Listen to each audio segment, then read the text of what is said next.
friends, Jenkins here, bringing you another Dota 2 video on behalf of Dota Alchemy, and in this video we're going to be taking a look at the first 5 minutes of Pudge in 3 different brackets.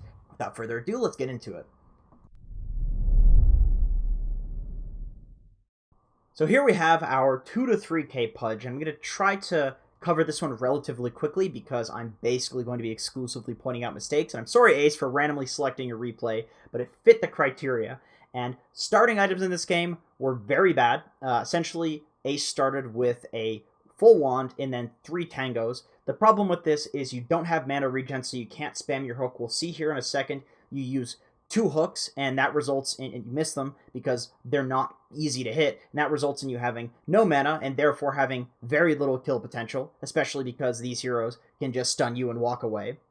And then you have no HP, so you can't trade with people. You have no HP regen or HP to work with because you've no stout shield, you've no regen, so basically trading is just out of the picture, killing is out of the picture, and then you have no windlace or boots, so roaming is also out of the picture, which essentially leaves nothing, and this hero is already relatively difficult to not be useless in the laning stage. Mid-game, yeah, I love Pudge, this hero's great, but the problem is most Pudges will lose the game because they're so useless in the laning stage, and speaking of useless, Rot was also the first point that was skilled. And this is a problem because it's never used. Like in this replay, you don't use Rot, and that doesn't surprise me because Rot at level 1 is quite difficult to use, especially when you compare it with the hook. The hook does so much damage that you need to sit there and Rot somebody for 15 seconds straight in order to do that amount of damage to them. And you're not going to do that because the Rot slow is so bad at level 1 that it's not going to be effective for keeping them close to you for 15 seconds straight.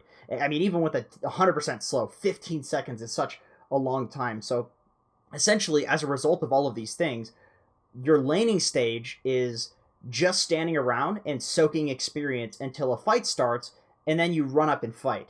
And effectively, this could just be a lifestealer down here alone, and the same thing would be accomplished, except the core in this lane would be getting more experience. So essentially, this guy's kind of supporting you. He's allowing you to get experience by soaking all of the harass in this lane while you just kind of sit there, sometimes screwing up his last hits. And that's not very useful, and I think there are more useful ways to play Pudge, despite him being a difficult laning hero.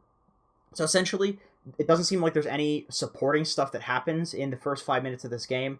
Lots of stuff that could help even with low mana and low resources and these bad items. You could go get runes, you could pull the side camp, you could ward, you could check the 2-minute rune spawn, you could roam mid. There's a lot of things that could be happening, but it's essentially just sitting and soaking in the lane and waiting for a fight to start and then fighting. And that's just not very useful.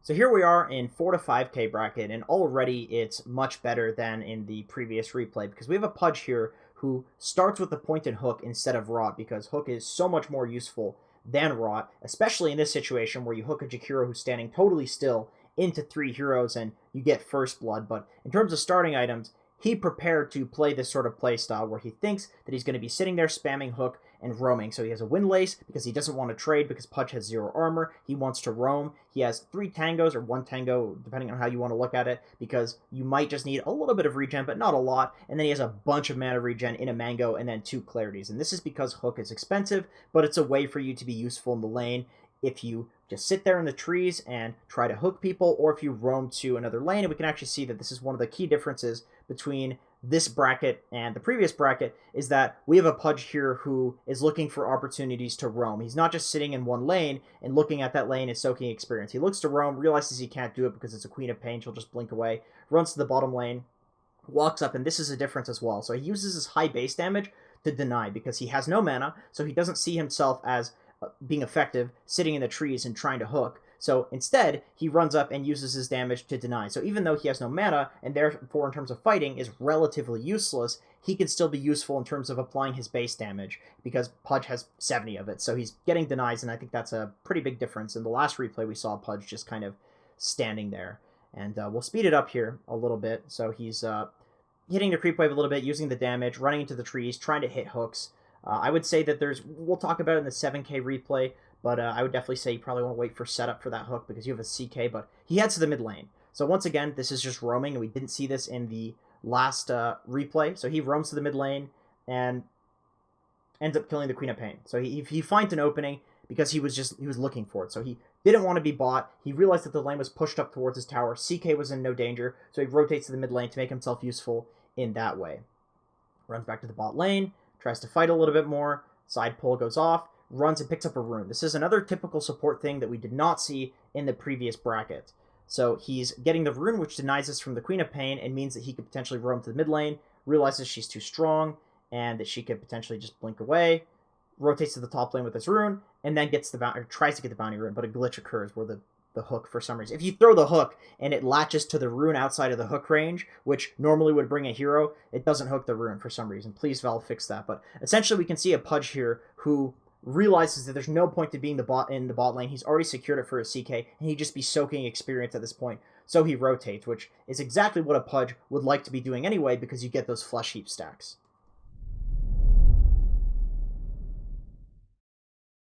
So here we are in our 7k game. We have Cupid on Pudge, and in terms of starting items, he went for Windlace, 3 Mangoes, 1 Clarity, and then 1 Tango. Presumably, he went for this because he wants to get kills, and if you get kills on Pudge, you're going to be low HP anyway, and because you have Rot, you're one of the few heroes that can very easily deny yourself, and if you don't have Rot, you can deny yourself to the tier 2, but hooks require mana, and those set up for kills, so essentially, chances are, if you're going to be getting kills, then you can just suicide with Rot, because your HP is going to be low anyway, and if you're not getting kills, then you're going to need mana to try to set up for kills, and that's why he has the mana regen. The Windlace is just essentially because he's starting in a tri-lane, he's probably going to be roaming a decent amount, and Pudge's base movement speed is atrocious, so you need some sort of movement speed item before you start rotating, otherwise it takes way too long to get between lanes.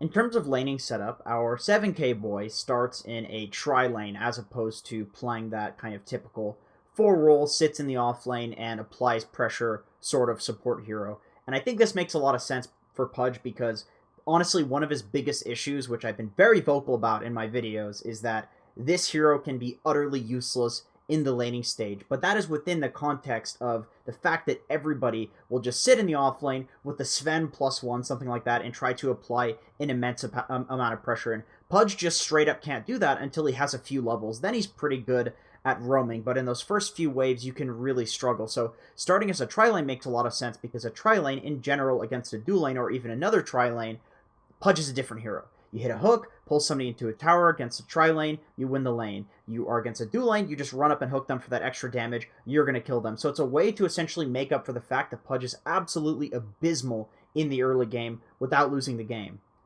So off the back of a great early laning stage due to starting as a tri-lane, Cupid picks up Boots, then he picks up level 2, which gets him the Rot, and he starts to rotate. So how does he rotate? He uses his camera, looks around, and essentially looks for openings. So we can see he looks at the troll. Is this guy gankable? No, my Sven has barely any mana. Is this guy mid-gankable? Well, the Lion's potentially about to die. He has a Fairy Fire, he uses it, and now I can see that this Outworld Devourer is very low HP. Lion has a setup stun, so this is a gank. So he runs to the mid lane after basically checking out to make sure that it's a gankable hero. You can see that he pings, and then he says, on my way. So he's communicating to this Lion well before getting to the lane, where essentially he's saying, okay, Lion, set up this lane such that we can kill the Outworld Devourer. And this is really important in my opinion. This is a huge difference between the 4 to 5k bracket and 7k Pudges, is that the 4 to 5k Pudges and below seem to just kind of run at lanes and they try to hit the skill shot and then the person that's in the lane is like, whoa, he hit a hook, let's kill him.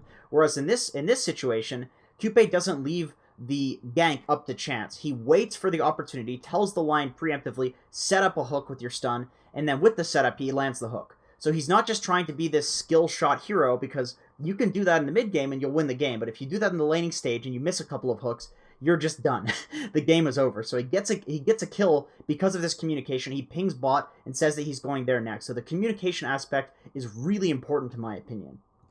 So here we are at about 4 minutes and 50 seconds where the bounty rune is about to spawn, and we can see that Cupid, instead of reacting after the bounty rune spawns, he's ready for it to spawn, and he's ready to throw a hook to potentially get the rune, potentially get the Winter Wyvern and kill him, but he's essentially in an area of the map before that area of the map becomes important, so that when it does become important, he's already there. And in my opinion, playing on my Smurf in the Divine bracket compared to Immortal, this is a huge difference between Divine and lower and Immortal and higher, is that in Divine and lower, a lot of people will essentially just react to things that are happening on the map, and a lot of the time you show up too late. Maybe it's like 2 or 3 times out of 10 you show up too late, but in those times where you show up too late, that's where you're losing the game. And in Immortal, essentially, if the bounty rune is spawning, generally people will already be there to fight it. And that is much better because then you're not going to miss those 2 to 3 opportunities.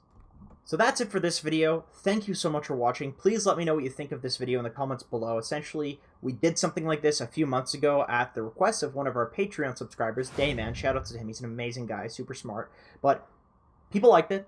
We weren't sure if we wanted to continue doing it. Then we saw this trend kind of pop up on YouTube where people were doing this on other channels. We're like, you know what? Let's get back into it. So let me know if there's anything you think we can add to this. If you want us to cover other topics, we're thinking of maybe doing a team fight sort of video as well. How these heroes play in team fights, how these heroes play in the mid game, not just in the first 5 minutes. But let me know what you think. Thank you for watching, and I'll see you in another video.